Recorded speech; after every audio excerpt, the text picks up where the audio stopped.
Hello भाइयों बहनों, मैं अपने यूट्यूब चैनल पे एक बेटी विवाह गीत लेकर के आई हूँ। मेरा गाना कैसा लगेगा लाइक करना, सब्सक्राइब करना, कमेंट बॉक्स में ज़रूर बताना।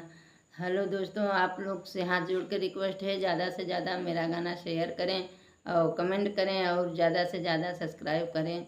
हम भी आगे बढ़ जाएं दोस्तों, हमको भी आगे बढ़ाइए।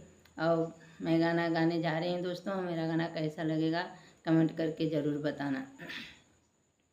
माई कहाई बेटी नियरे बियह बई, बाबा कहाई 10 कोस हो। भैया कहाई बहिनी काशी बियह बई, निति उठी करऊँ स्नान हो। भैया कहाई बहिनी काशी बियह बई, निति उठी करऊँ स्नान हो। बाबा जे दिहने नियन धन सोनवा, माई जे लहंगा पटोर हो। बाबा जे दिहने नियन धन सोनवा, माई त लहंगा पटोर हो।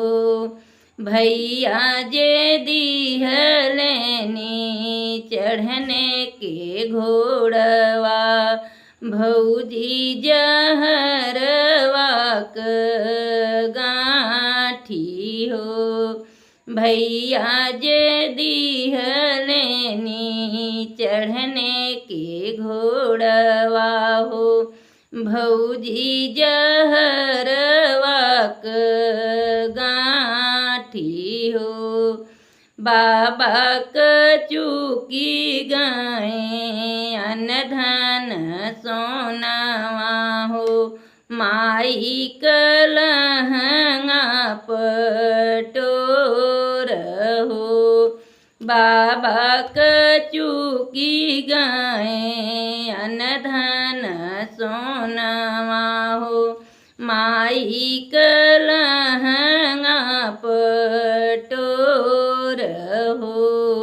भैया घोड़वा हम नगर कूदउबई, भौजी के अपजस होई हो। भैया घोड़वा हम नगर कूदउबई हो, भौजी के